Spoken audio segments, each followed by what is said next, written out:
आज हम लोग हमारी जो बुक आ रखी है एनसीईआरटी की कक्षा 6 की नई बुक आ रखी है, ठीक है। इसका नाम है गणित प्रकाश। क्या है? गणित प्रकाश। इस बुक में क्या है, पहले जो आपके पास बुक थी उसमें आपने देखा था, थोड़े बहुत हमने करा था, उसमें आपके जोड़ घटाव गुणा भाग इस तरह के क्वेश्चन हुआ करते थे, है ना। कुछ इबारती प्रश्न हुआ करते थे। इसमें क्या है, अब इन्होंने जो नई बुक दिखा रखी है इसलिए निकाली है ताकि बच्चे करके सीखें। बात समझ में आई आपको? करके सीखें। करके सीखें मतलब अपने आप समझ विकसित हो उनके अंदर, उसके बाद वो करें और उसके बाद सीखें, ठीक है। तो इस गणित के पैटर्न, जो हमारी ये बुक है गणित प्रकाश, इसमें जो पहला चैप्टर है उसका नाम है गणित में पैटर्न। गणित में पैटर्न। पैटर्न का मतलब होता है बेटा प्रतिरूप। प्रतिरूप मतलब आप कह सकते हो, प्रतिरूप का मतलब, पैटर्न का मतलब एक तरीका। पैटर्न का मतलब क्या कह सकते हो? तरीका। एक काम को करने का एक तरीका। बात समझ में आ गई?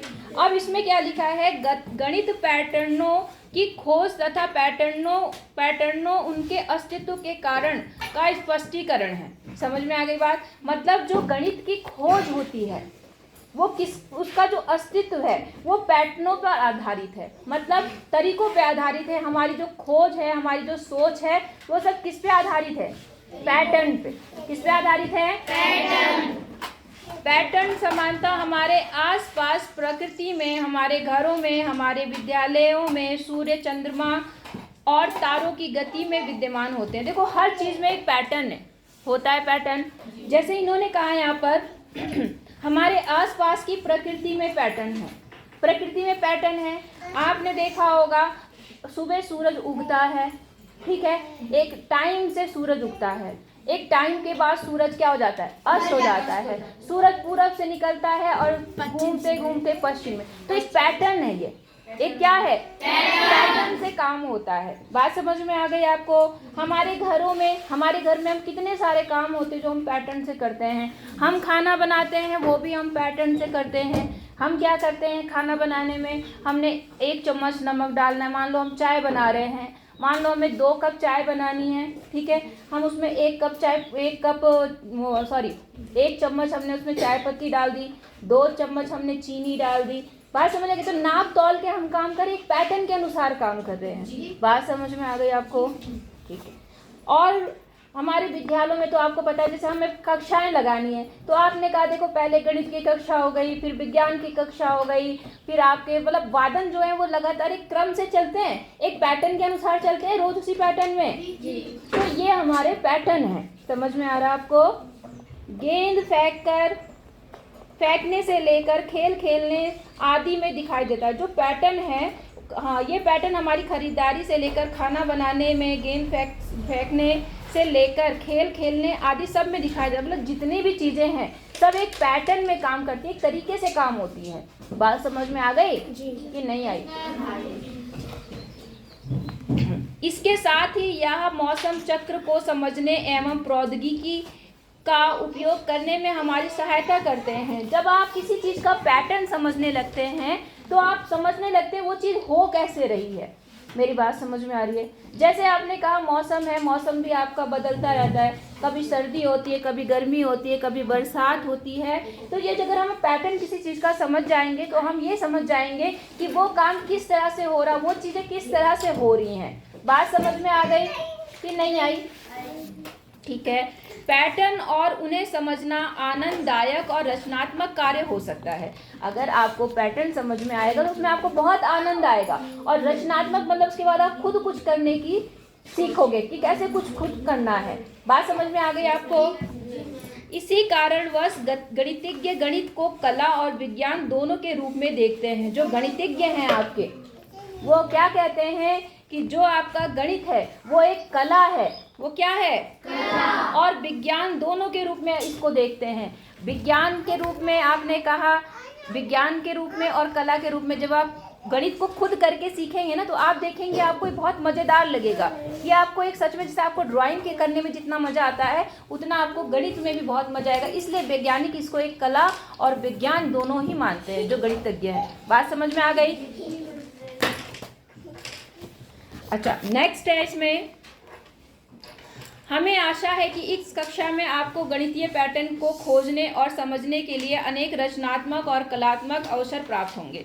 ठीक है, यह बात ध्यान देने योग्य है कि गणित का लक्ष्य केवल यह ज्ञात करना नहीं है कि कौन कौन से पैटर्नों का अस्तित्व है, अपितु उनके अस्तित्व के कारणों का स्पष्टीकरणों को भी ज्ञात करना है। बात समझ में आ रही होगी आपको। केवल इन्होंने कहा यहाँ पे गणित का जो लक्ष्य है, मतलब उद्देश्य क्या है, इसका गणित को पढ़ने का क्या उद्देश्य है, केवल ये नहीं है कि यहाँ पे कौन कौन से पैटर्न है, बल्कि ये भी बताना है कि पैटर्न जो है उनका जो स्पष्टीकरण है कि वो जो अस्तित्व में है वो किस कारण से है, वो सब आपको ज्ञात करना है। तब ऐसे स्पष्टीकरणों का उपयोग प्रायः उनके अनुप्रयोग में किया जा सकता है जो उन संदर्भों के बाहर हैं जिनमें इनकी खोज की गई थी और जो मानवता को आगे बढ़ाने के लिए प्रेरित करने में सहायता कर सकते हैं। कहने का मतलब ये है कि अगर आप गणित का पैटर्न समझते हैं तो उसके बाद आप पहले तो ये समझेंगे ये पैटर्न बना कैसे। अगर आप उस पैटर्न को समझ गए कि क्या किस तरीके से ये चीज़ हो रही है, तो खुद भी आप क्या कर सकते हैं, अलग अलग चीज़ों की खोज कर सकते हैं। बात समझ में आ गई। उससे जुड़े हुए और चीज़ों की आप खोज कर सकेंगे।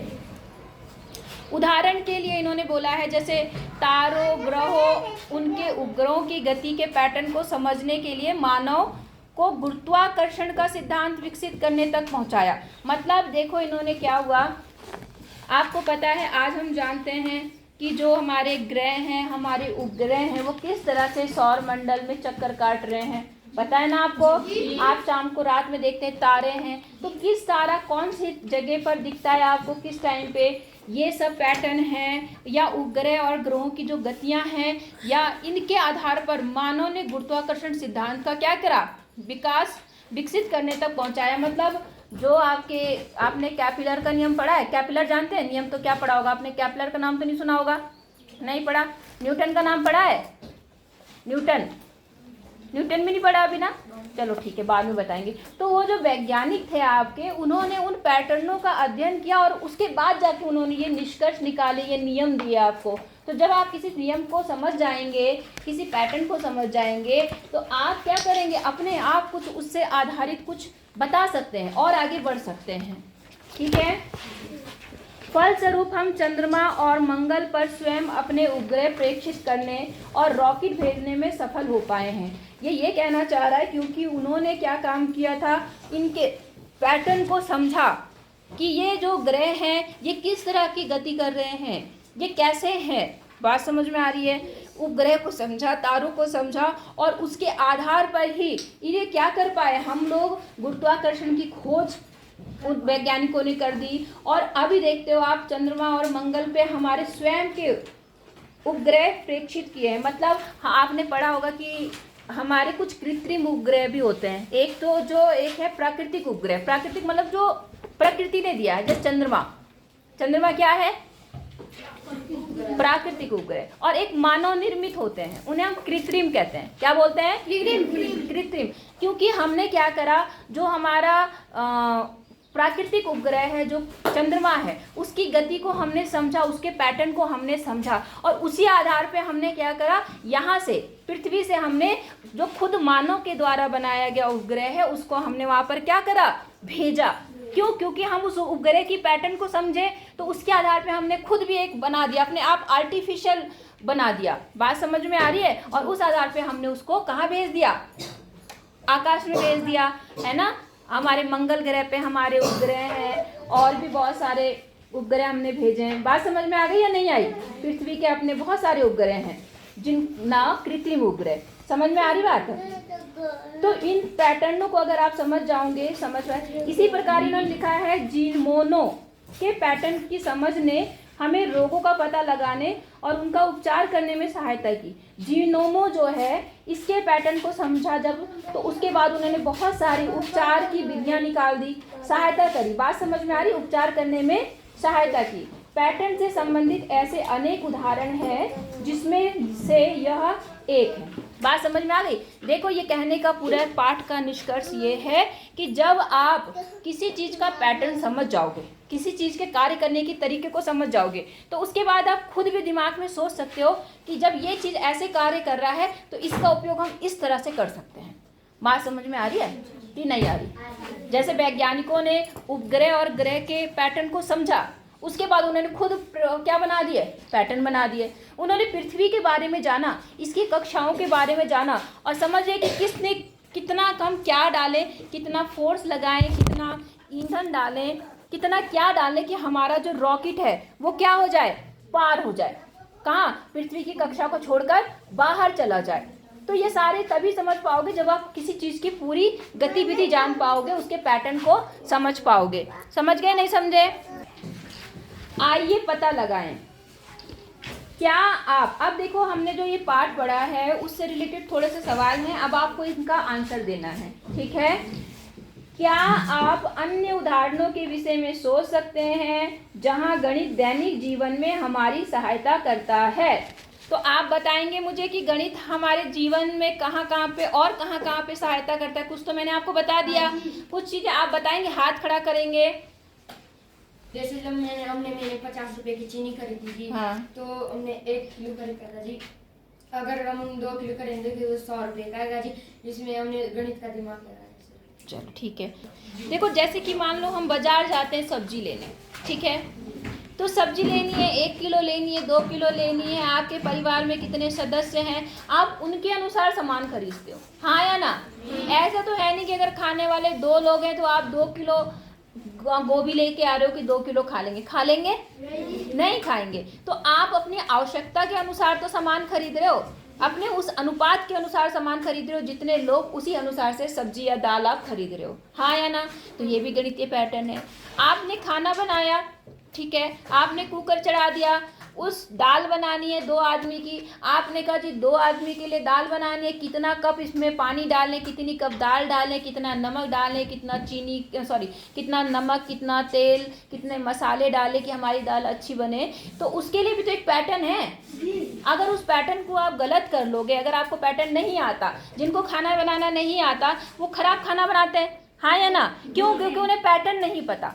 पैटर्न मतलब एक समझ नहीं है, उन्हें करने का तरीका नहीं पता है, उन्हें ये नहीं पता कि कितने अनुपात में क्या चीज़ डालें कि तो आपकी चीज़ें परफेक्ट बने।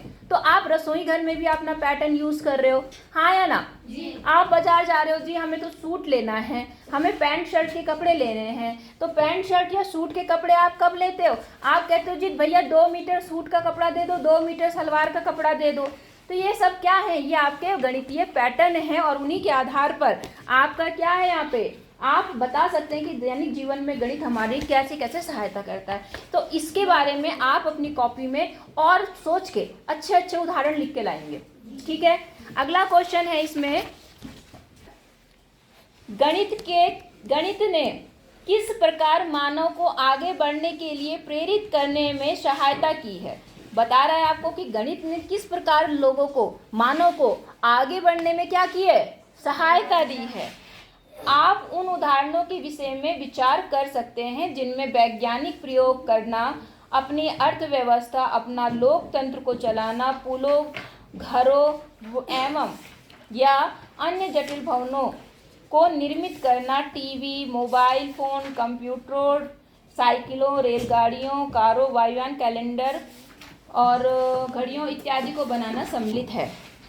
सवाल क्या है कि गणित ने किस प्रकार मानव को आगे बढ़ने के लिए प्रेरित करने में सहायता की है। तो बेटा आपको पता है, आप फ़ोन यूज़ करते हैं, आप फ़ोन में कुछ भी डालते हो आपको फटाफट आंसर मिल जाता है, हाँ या ना? आप फ़ोन से क्या क्या देख लेते हो, देश विदेश की सारी जानकारी इकट्ठा कर लेते हो, हाँ या ना? तो ये सब किसके कारण है? गणित के कारण ही तो है, विज्ञान के कारण ही तो है, हाँ या ना? तो इन्हीं के कारण आप क्या है, देखो आज कहाँ से कहाँ पहुँच गए। आपको यहाँ बैठे बैठे विदेश की कोई भी जानकारी चाहिए, आप गूगल पे सर्च करो, आपके पास सब आ जाएगा, हाँ या ना? तो ये सब आप कैसे, ये टेक्नोलॉजी का ही तो कमाल है, विज्ञान का, गणित का ही तो कमाल है। अगर ये गणित विज्ञान नहीं होते तो क्या हम आज यहाँ बैठे हुए हैं तो क्या हम कर पाते? कुछ साल पहले की बात करते हैं, जब फ़ोन नहीं हुआ करते थे तो क्या होता था, चिट्ठी लिखते थे हम लोग, लिखते थे चिट्ठी। एक चिट्ठी को पहुँचने में तो कभी कभी हमने कई कहानियों में पढ़ा है कई कई साल लग जाते थे, हाँ या ना? तो आज देखो गणित जो है आपको कहाँ से कहाँ पहुँचा चुकी है, विज्ञान गणित ने आपको कहाँ पहुँचा दिया है।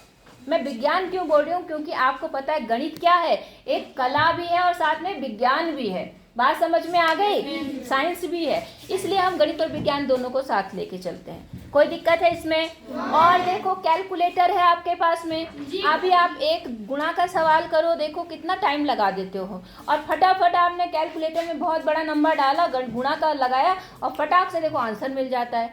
तो ये आगे बढ़े नहीं बढ़े? जिस काम को करने के लिए आप कम से कम 5 मिनट का टाइम लेते हैं, सेकंडों में, चंद सेकंड भी नहीं लगते हैं, मतलब सेकंड के भी कुछ भाग में फटाफट आपको आंसर मिल जाता है, हाँ या ना? तो ये सारी चीज़ें आपको कहाँ ले गई आगे? आपके पास जितनी बड़ी बड़ी इमारतें बन रही हैं, कितनी देखते हो, कितनी मल्टी स्टोरीज बिल्डिंग बनती है, टीवी में देखा होगा आप लोगों ने। तो बेटा ये सब बनने में, ये सब किसका योगदान है? गणित का ही तो योगदान है कि नहीं? एक कमरा बनाना है, उसमें कितनी ईंटें लगेंगी, कितना सीमेंट लगेगा, ये सारी कैलकुलेशन आप फटाफट गणित की सहायता से कर लेते हैं। आप कैसे फर्श बनाएंगे, फर्श में कितनी टाइल्स लगेंगी, आप अगर चाहो तो फटाफट अपने कैलकुलेशन से निकाल सकते हो। कितनी बड़ी बिल्डिंग बना रहे हो, उसमें कितना लगभग कितना मटेरियल खर्च होगा, आप सारी गणित की सहायता से फटाफट कर सकते हैं। बात समझ में आ गई कि नहीं आई? तो क्या आप इनके आंसर खुद लिखने की कोशिश करेंगे? हाँ या ना? तो कल आप क्या काम करेंगे, इनके आंसर आप खुद